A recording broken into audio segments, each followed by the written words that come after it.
नमस्कार शिक्षक बंधू भगिनींनो, आजच्या लाईव्ह सेशनमध्ये आपले हार्दिक असे स्वागत आहे।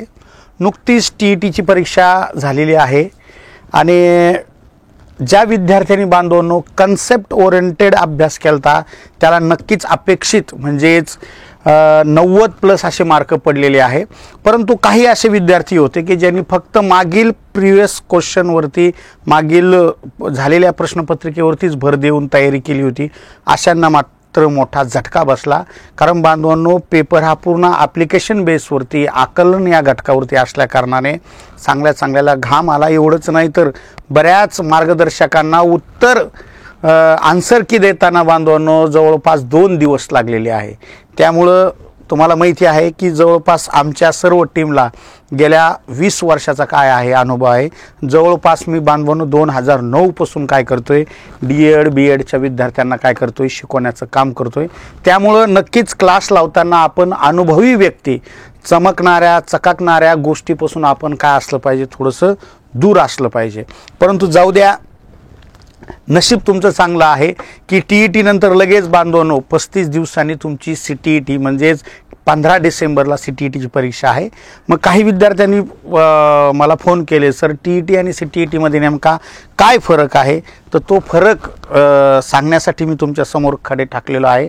तरी हा व्हिडिओ जर आवडला तर जास्तीत जास्त तो काय करा, शेअर करा आणि सर्वसामान्य गोरगरीब विद्यार्थ्यांपर्यंत हा जाऊ द्या। तर बघा बांधवांनो, त्याच्या अगोदर आम्ही सीटीईटीची एक बॅच सुरू केलेली आहे।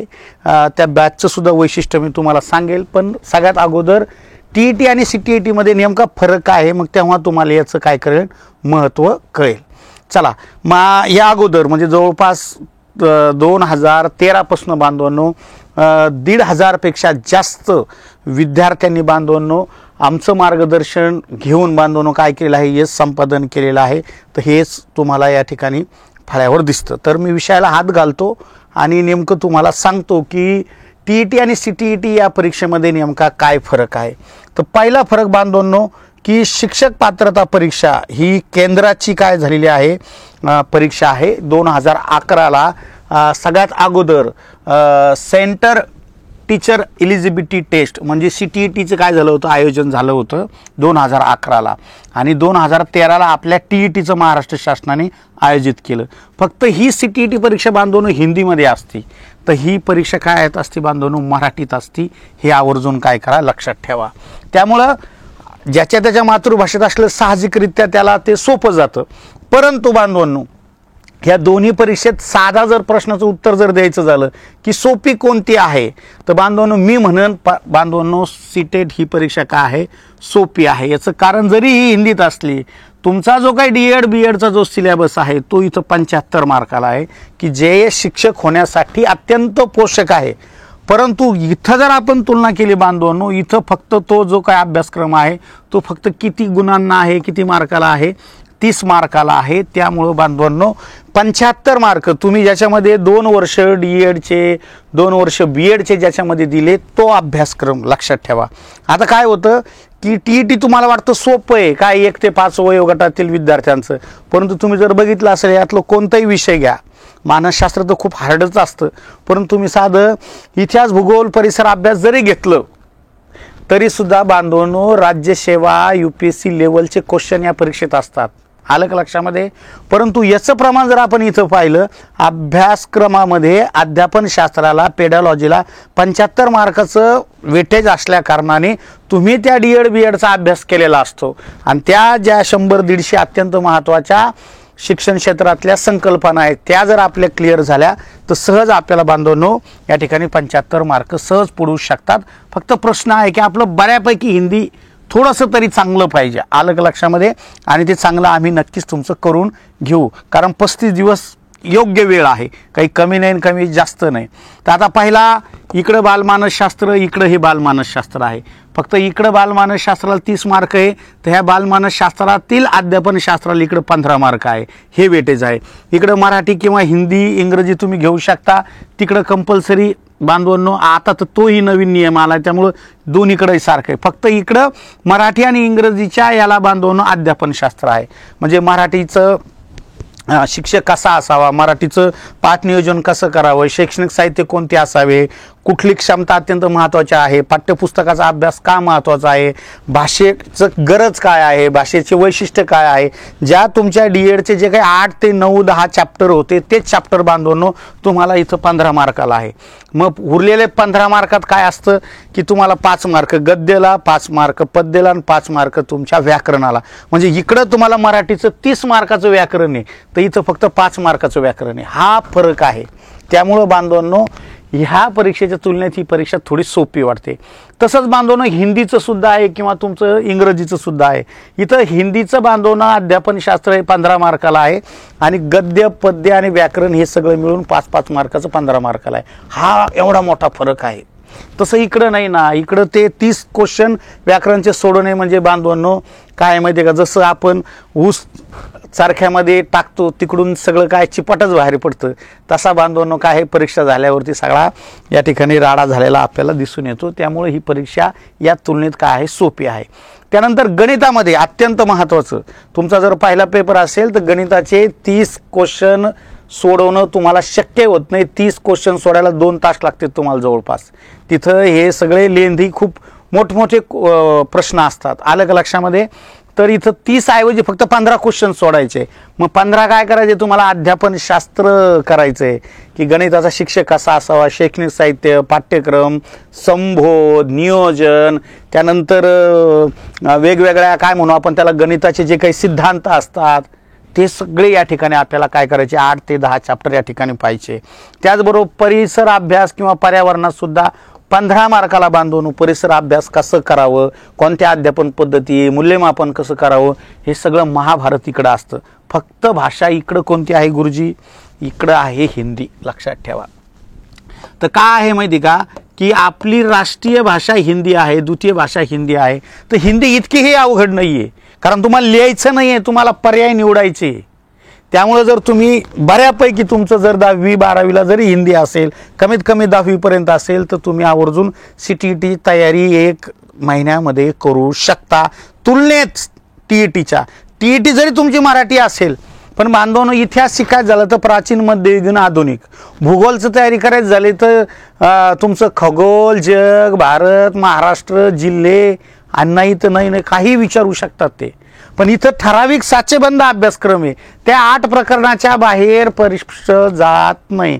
त्यामुळं मी साधारणतः साध्या सोप्या भाषेत सांगतो, मी जर का बांधवून विद्यार्थी दशेत असतो तर बांधवून नक्कीच मी कशाच्या मागं लागलो असतो, CTETच्या मागं लागलो असतो. कारण मी जो काही 1.5-2 वर्ष DED BEDचा अभ्यास केलेला आहे इमानदारीनं त्याचा मला इथं सर्वात जास्त काय होतोय उपयोग होतोय.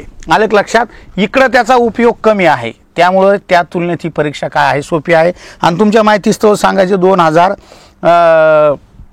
मी 21 पासून म्हणजे 21 नंतर परीक्षाच झाल्या नाही तर विद्यार्थ्यांच्या आग्रहास्तव मी गेले 4 वर्षापासून बांधून ह्या CTETच्या मुलांना शिकवतोय. तर चांगला रिझल्ट आहे. म्हणजे TETच्या तुलनेत CTETचा रिझल्ट खूप चांगला आहे. त्यामुळं बांधवांनो 2011 ते 2000 या ठिकाणी 24 पर्यंतच्या जेवढ्या काही परीक्षा झालेल्या आहे, आत्ता मागची काय म्हणू आपण त्याला जानेवारीमधली परीक्षा असेल, आत्ताची जूनमधली परीक्षा असेल, तर ह्या परीक्षेचं जर आपण बघितलं तर बघा हे काय आहे बाल विकास एवं अध्यापनशास्त्र. तर हे अध्यापनशास्त्र याच्यामध्ये आहे. ते 9 चॅप्टर आहे त्या अध्यापनशास्त्रात. तर ह्या अध्यापनशास्त्रापैकी तुम्ही जर इथं बघू शकता सर्वाधिक मार्क कशाला आहे गुरुजी इथं हे बघा शिक्षण एवं अधिगमन म्हणजे आपलं थोडक्यात मराठीमध्ये अध्ययन आणि अध्यापन. मी तुम्हाला आठवतं 2-3 दिवसापूर्वी अध्यापन प्रक्रिया हा घटक शिकवला. यामध्ये 20-25 शास्त्रज्ञ आहे वेगवेगळे. त्यांना अध्ययनाच्या संदर्भात काय म्हणायचंय आपल्याला नंतर प्रश्न आला आता TETला अध्यापन म्हणजे काय आलं का लक्षामध्ये. तर या ठिकाणी अशा संकल्पना इथं दिलेल्या असतात फक्त त्या हिंदीत असतात. तर टेन्शन घेऊ नका. मी अशी सोपा पर्याय काढलेला आहे. शिक्षक म्हणजे बांधवांनो हा कल्पक असला पाहिजे. आपल्या विद्यार्थ्याला ज्या समस्या येतात त्या समस्या त्यांनी आपल्या अध्यापनातून काय केलं पाहिजे सोडवल्या पाहिजे. तर मी राईट एका बाजूनं हिंदीने एका बाजूनं मराठी केलंय त्यामुळे तुम्हाला ते सोडायला सोपं जातं. तर अशा पद्धतीचे चॅप्टर आहे. मी डायरेक्ट आम्ही कसं शिकवणार आहे त्यावर मी डायरेक्ट येतो बांधवांनो. बघा आता तुमचा प्रश्न हा आहे की सर आम्हाला हिंदीच कळत नाही. इथं काय दिलंय, बाल विकास के सिद्धांत. आता एखादी छोटी आमची ताई असेल, घर प्रपंच सर्व जबाबदारी करून तिला दिवसाचा 2-4 तासच वेळ जर भेटत असेल तर ही ताई तू पास होऊ शकते. बाल विकास के सिद्धांत तुला जर कळलं नाही मग का डिक्शनरीत पाठी, डिक्शनरीत पाहायची गरज नाही ताई. इकडं लगेच मी कशात दिलेलं आहे ते सगळं मराठीमध्ये दिलंय. काय म्हणणार त्याला, मुलांच्या विकासाचा सिद्धांत. मग लहान मुलाच्या विकासाचा सिद्धांत जवळपास 15-16 सिद्धांत आहे. तर त्या सिद्धांताचा अभ्यास बांधवांनो तुम्हाला ह्या चॅप्टरमध्ये सर्वात 25 क्वेश्चन आलेले, म्हणून मी हेच उदाहरण तुम्हाला दिले.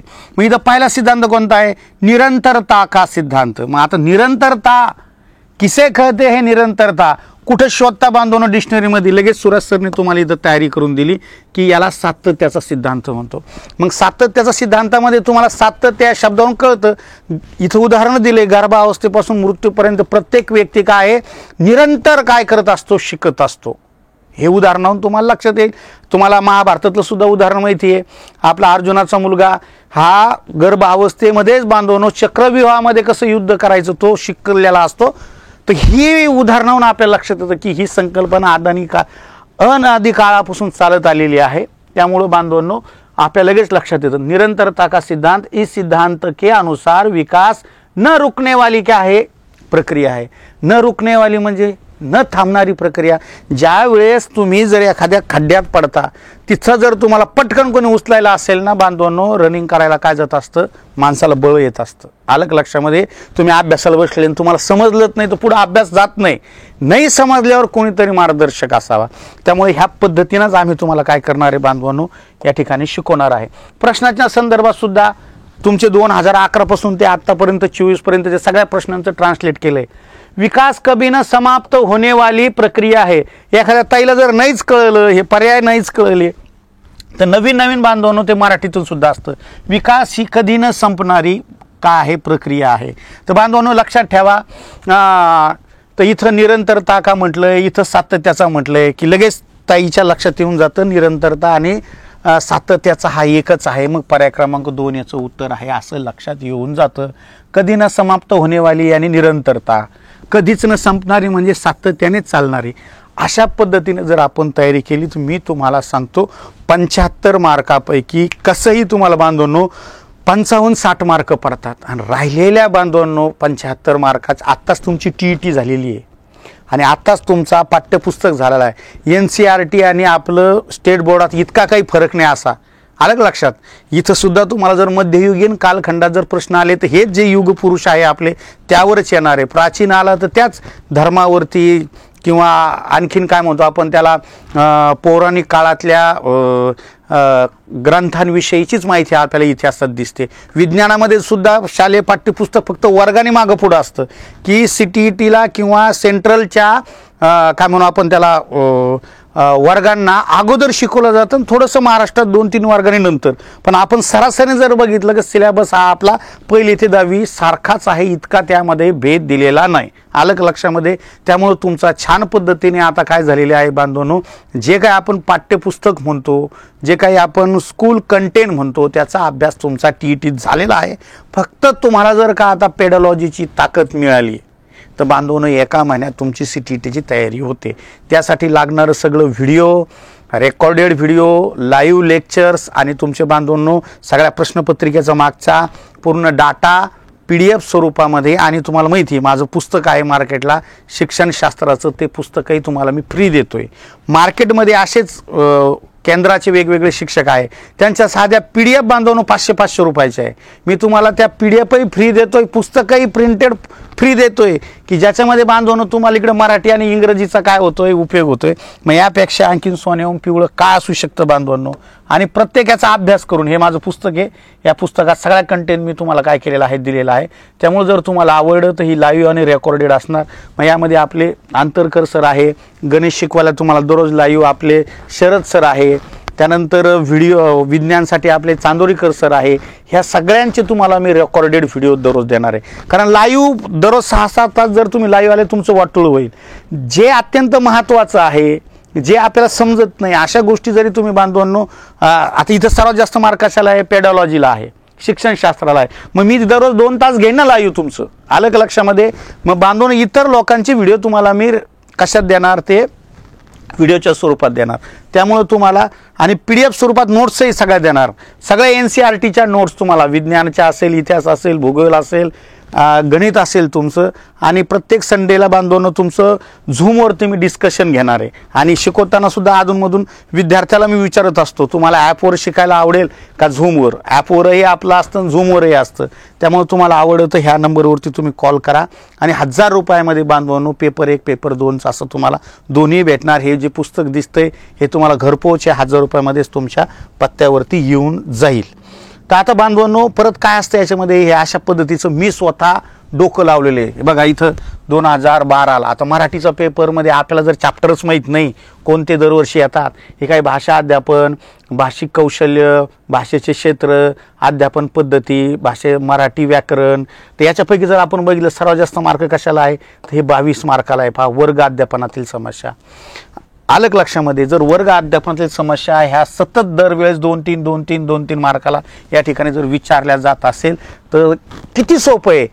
आता तुम्ही बघितलं असं आधी जो माझा TETचा तक्ता होता सेम असाच होता, त्याच्या बाहेर अजिबात क्वेश्चन गेले नाही.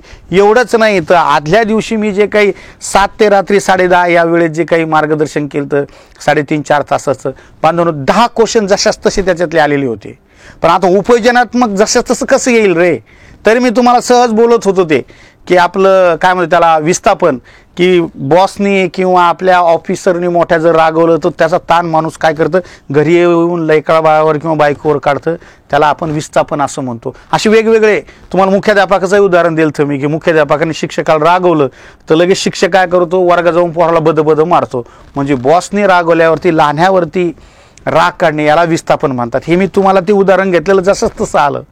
तर त्यामुळे बांधवांनो नक्कीच अनुभवी व्यक्तीकडे शिकलं का आपले श्रम, पैसा आणि वेळ काय होत असतो कमी लागत असतो. त्यामुळे नक्कीच बांधवांनो या सुवर्ण संधीचा फायदा घ्या.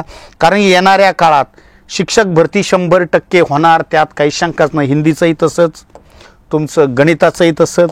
गणिताचं तर शरद सर तुम्हाला शिकवणारच, परंतु हे बांधवांनो काय आहे अध्यापनशास्त्र आहे. इथं सुद्धा पहा शिक्षक शिक्षण की समस्या 34 मार्काला तुम्हाला काय केलेलं हे विचारलेलं आहे. त्यानंतर 21 मार्काला उपचारात्मक शिक्षण विचारलं गेलेलं आहे. तर हे सगळे चॅप्टर बांधवांनो खूप छान पद्धतीनं आपण काय केलेलं आहे मराठी प्लस काय म्हणून आपण त्याला हिंदी तयार केलेलं आहे. पर्यावरणशास्त्र तुमचं पहिल्या पेपरचं तिथं बघा पर्यावरणशास्त्र, पर्यावरण अध्ययन का महत्व आहे चॅप्टर आहे. देखो 33 अंक है कुल मिलाकर इसे. त्यानंतर गतिविधिया एवं प्रयोगात्मक कार्य याला 15 मार्क विचारले गेलेले. त्यामुळे हे असं ज्यावेळेस परीक्षाभिमुख ज्ञान आपल्याकडे असेल, शिक्षक असेल, विज्ञानाचं सुद्धा बघा विज्ञानात सर्वात जास्त कशावर क्वेश्चन आहे प्रकृती एवं संरचना याला 20 मार्क आहे. उपागम और एकृत उपागम याला बांधवांनो 20 मार्क आहे. अशा पद्धतीने तुम्ही विज्ञानाची सुद्धा छान तयारी करू शकता. आणि चांदोरीकर सर खूप छान पद्धतीने बांधवांनो काय करतात विज्ञान शिकवतात आणि विशेष म्हणजे स्कूल कंटेंट शिकवतात. गेले त्यांना 20-25 वर्षाचा शाळेवर विज्ञान शिकवण्याचा काय आहे अनुभव आहे. तर त्यामुळं असं म्हणू नका खूप वयस्कर आहे, तो वयस्कर व्यक्तीकडून शिकावं उलटं, कारण त्यांना अनुभव जास्त असतो. शिक्षणात जसं तुम्ही अनुभवी व्हाल तसं त्याच्या विद्यार्थ्याला त्या अनुभवाचा फायदा होत असतो. तर हे तुम्ही सामाजिक शास्त्राचं बघू शकता. यामध्ये सामाजिक शास्त्रामध्ये इथं 35 मार्क तुम्हाला अवधारणा आहे एवं प्रकृतीवरती काय केलेलं आहे विचारले गेलेलं आहे. प्रत्येक वेळेस 3-4 क्वेश्चन आहे या चॅप्टरवर. मग जर ह्या कन्सेप्ट मी म्हणणार नाही परत की हे 35 क्वेश्चन जशाच तसे येणार आहे, अरे ते मटेरियल येणार आहे बांधवांनो. काय येणार आहे मटेरियल. कमीत कमी आपला पैसा कुठं हरवला आहे ती रूम जरी कळली ना आपण तिथं सापडू ना. तुमचं काय होतंय तुम्ही किचनमध्ये काय करताय बांधवांनो लायटर विसरून जाताय आणि बाथरूममध्ये सापडायला जाता. कसं होणार आहे. बाथरूममध्ये साबण असेल, ब्रश असेल, टूथपेस्ट असेल, तुम्हाला जर का काय म्हणतो आपण त्याला किचनचं सामान जर हरवलं तर किचनच्या वाट्यावरच जाऊन पाहावं लागेल ना. हा कमीत कमी तुम्हाला असा अनुभव असेल तर तुम्हाला सहज यश या ठिकाणी संपादन करता येईल. कारण 150 पैकी 83 कॅटेगरीला आणि 90 मार्क तुमच्या यांना पाडणं काही अवघड नाही. त्यामुळे तुम्ही बघा 2013 पासूनचा अनुभव आहे. 1,500पेक्षा जास्त विद्यार्थी आम्ही काय केलेला आहे बांधवनो TET टेट या परीक्षेमध्ये काय केलेले यशस्वी केलेले बघा. म्हणून म्हणावं असं वाटतं हम भीड़ में दौड़ना ही नहीं जितना भी सिखाते. हे आमच्या अत्यंत जीवाच्या हृदयाच्या जवळचे असलेले सगळे विद्यार्थी आहे.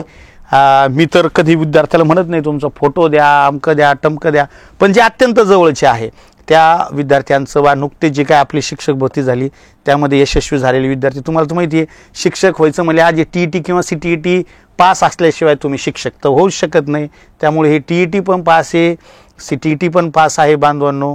त्यामुळं असाच फोटो तुमचाही उद्या लागावे, तुम्ही शाळेमध्ये रुजू व्हावे. तुम्हाला वाटत असेल की नेमकं हे कोण आहे, हे तुमचे दिलीप सहस्त्रबुद्धे साहेब यांच्यासोबतचा माझा 2013चा हा काय आहे फोटो आहे. त्यानंतर 2017चा हा फोटो आहे बांधवांनो, 2017 लक्षात ठेवा.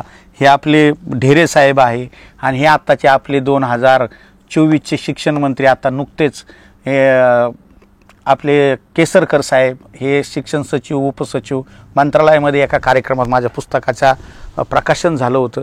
तर जर का शिक्षण मंत्र्याच्या हस्ते पुस्तकाचं प्रकाशन करणारे उपस्थित शिक्षण सचिव उपसचिव असा अनुभवी जर शिक्षक तुम्हाला शिकवत असेल तर बांधवांनो मी अशा शिक्षकाला डोक्यावर घेऊन नाचलो असतो दररोज. आलं लक्षात. आणि एवढ्या कमी फीमध्ये.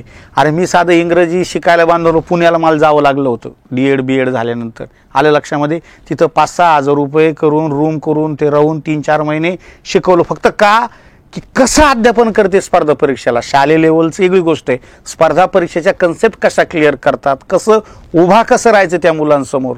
तर तुम्ही नशिबाने ऑनलाईनमध्ये तुम्हाला आता मोबाईलवर काय 1000-2000 बॅच येते, मास्तर लोक बघता येतात. आमचं तिथं लय अवघड होतं. मास्तर असं खतरनाक होतं, उशीर झाला की काय खवळायचा, मला तर लय त्रास द्यायचा. चला सुराशे गुरुजी आले, माझं त्यांचं तर लय चालायचं. तर त्यामुळं आम्ही लय कष्टातून शिकलेलो आहे बांधवांनो. पैसाही खूप लागायचा तेव्हा. आता काय 5-6 हजारात राज्यसेवेची बॅच भेटू शकते. तर अनुभवी व्यक्तीकडून शिकलं तर नक्कीच फायदा होतो. हे त्याचा नमुना मी तुम्हाला इथं दिला. तर तुम्हाला नक्कीच जर ही बॅच करायची असेल तर काय करायचं बांधवांनो, ह्या माझ्या मोबाईल नंबरवरती कॉल करायचा, ह्याच नंबरवरती फोनपे किंवा गुगल पे करायचे. आता तुम्ही म्हणता की आम्ही बॅचमधून घेऊ ना, बॅचमधून घ्यायला गेलं तर 2500 रुपयाची बॅच आहे ती. तर त्या ठिकाणी डिस्काउंट देता येणार नाही तुम्हाला. तर त्यामुळे डिस्काउंट पाहिजे असेल तर ह्याच नंबरवरती फोनपे किंवा गुगल पे करायचा आणि याचा स्क्रीनशॉट ह्याच व्हॉट्सअपवर मला टाकायचा.